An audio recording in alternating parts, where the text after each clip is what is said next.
Hey guys, today I want to talk about building some shims to properly sharpen a serrated blade. So if you haven't done this before in an Edge Pro, you set what happens here is, so you set this up on your bench like this, and I don't have a stone mounted. The lighting on my shop is not very good for video, so I'm just going to kick this one off here. But what you'll notice is you can't get this angle low enough to match this flat face on your serrated blade. And then when you do, then this guide here gets in the way, and some stuff that, some workarounds that Ben Dale from Edge Pro has posted on his site is to tape a piece of cardboard along this edge right here, which props this blade up a little bit. I'm going to zoom you in here and give you a little better angle. So if you tape a piece of cardboard along here, then this will rest on that cardboard. What I found is I don't have the right size cardboard to do it right. So what I'm going to do is go out to the shop and build some legit shims to bring my knife up a bit, still leave enough to catch this, and then I'll be able to actually raise my angle on my post here, give me a little more flexibility. And then it's cardboard getting wet changes thickness and all that, so I'm going to make it out of wood, which shouldn't change size much, even getting periodically wet. So if you'll join me in the shop, I'll show you what I have going on. Hey, welcome to the shop. It's a little dark here, so I'm going to try to gather this light coming in the door here. Here's what we're shooting for. I'll take a picture of it to make it easier too, but I'm going to have its little notches on each side so it sets right into the Edge Pro and doesn't have to wiggle around. So I measured the gap there is 2 11/16. I'll leave a 1/8 inch on either end, so I'll be 2 15/16 total. And then I'm going to cut it right here. I'm going to make them 1/8 of an inch thick, and you'll see each it's an 1/8 here and an 1/8 there, so it'll sit 1/8 of an inch off the Edge Pro, and that'll leave enough for the blade to still grab the guide.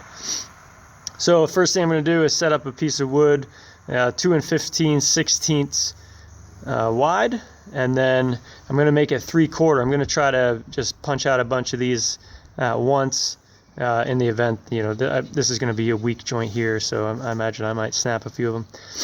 But, or just make them available to you guys. So let's get started. I always use scrap wood whenever I can, especially for small projects like that. And that's why I hold on to it, a bunch of it. Maybe, hopefully I'm not a hoarder, but when I put things to use, I feel all right about it. So I got a little board here. What I'm going to try to do is find just a little section without any knots. This is pine. I might be better off using another piece of wood, but I got to use what I have. So I'm going to cut this out, bring it down to 2 15/16 inches wide. It's already pretty much planed to 3/4. I might make another pass on it.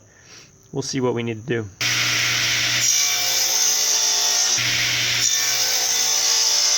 Okay, so now I have the piece that I'm going to use to make everything out of, and I also have this little piece of scrap. So I'll use this to verify all the dimensions on my saws, and then just to set up cuts for this piece. That is the measure once, cut twice process, but to my advantage.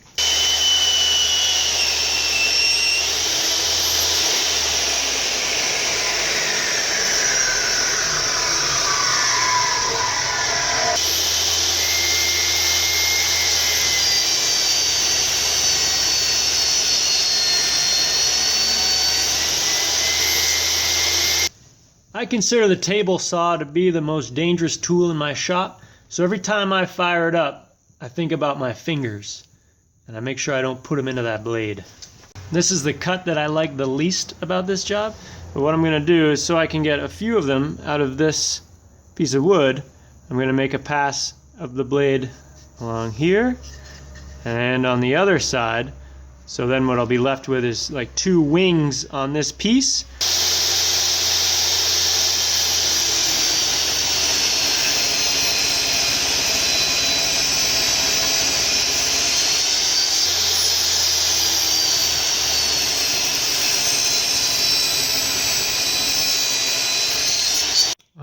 back in the shop. It's a little later now than it was before.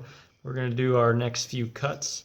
I put the Dado blades on there. We're going to make a pass right here, and then we'll tune in our gap. So you can see what we're left with. I cut this groove out with the Dado, and now I'm just going to cut this way and cut little pieces out, and then those will set onto the Edge Pro. Be a nice little shim. Okay, all that to show you this. Here's the little guy. Kind of fragile, but what we'll see here is now I can set my blade up, and I'm not sure how well you see that, but that is real nice right there. So the depth of cut was real good. Go this way, you know, it stays on. I'm going to slide this up a little bit. So I'll set the stone up,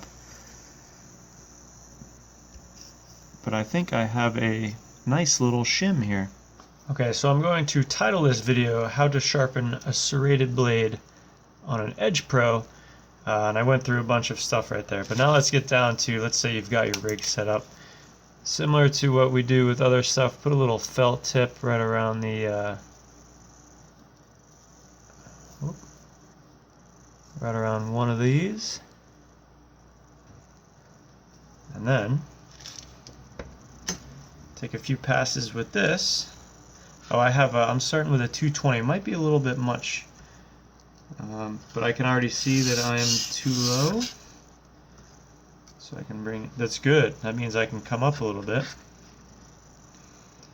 One problem with the Edge Pro Apex is that it's hard to get that zero angle, and they sell the professional model to get it. Still not getting it.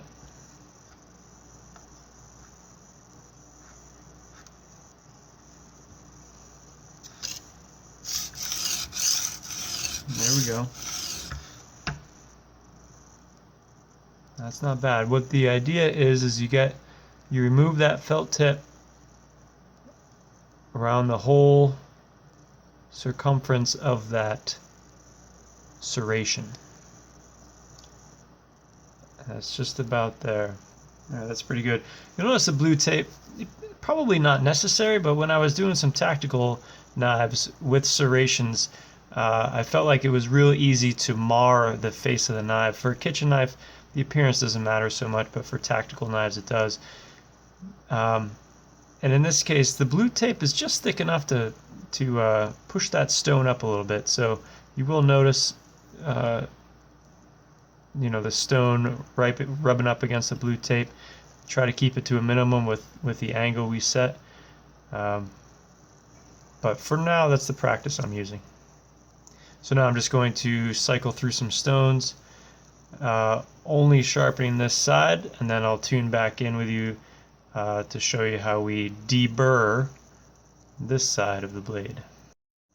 So I'm hoping you can see this on this video, but you can see with that shim, the stones really just stay right at that serration, which is just what we want. And I just worked my way up to the 600 grit stone, and you can see there's still a lot of burring on the back side, but as I was doing that 600 grit stone, I could see a lot of those burrs coming off. So we're going to run this down the ceramic hone right now, down each serration to deburr this side. You can see my thumbnail is still catching. There's burrs back there. Pretty good there. And once those burrs on the serrated side are gone, that's going to be a nice sharp serration. So this is the hone that comes with the Edge Pro kit, and it does conveniently fit the pretty close to diameter of a standard serrated kitchen knife.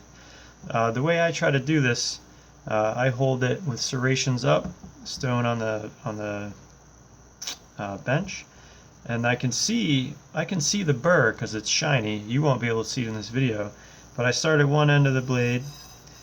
I cycle the knife like this, twist the hone, work my way around that serration until the burr is gone, and I can check with my thumb here. You know, there is no burr on that serration now, so that one will be nice and sharp. And I'll do the same thing. I'll work my way all the way down the knife, and then she'll be done. One thing that was kind of fun to watch with this one was there were very substantial burrs inside on these when we started, and as on this face, as we started with the stones, what I think we did is we kind of back cut that burr, because I tried to remove them a little bit with the hone just to see if I could get them off before I started, and they were tough. But once I ran through the stones and back cut the burrs a little bit, when I was honing on this face, I could really see the bright spots just disappearing, meaning that the burrs were coming off and I was coming away with a nice edge. You'll notice that the blue tape came off.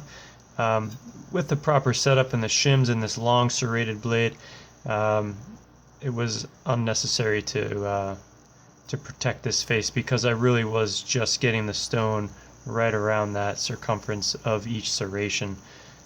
For a different, like a hollow grind knife, or anything where the spine of the blade gets thick, you need to start thinking about ways to protect it from marring it when you're trying to get the serrations. So hopefully that helps. I'm going to package this one up. Cheers. One last thing. Just want to close with these. This is a nice little shim, but I like these little wings, like moving the blade across this table, just keeping that shim where it was. I don't need any tape. And the tape, when it gets wet, it loses its adhesion. It is a little fragile. I would consider, if I were going to do this big time, like maybe choosing a different material. But also the wood is nice and soft, so it doesn't mar the face of the blade as you move it across the table. So there's some advantages and disadvantages. I think we just need to be careful. I think I could break this real easily, probably by mistake, let alone intentionally. So anyway, I kind of like it. That's I believe this to be a step up from the blue tape and cardboard to shim up a knife, to get that lower angle. And actually, I'm just under the 15-degree mark on my peg here, so I'm not even really close to being bottomed out to that serrated blade. So I think that's great. It gives me a little bit more flexibility with the apex. Okay, thank you.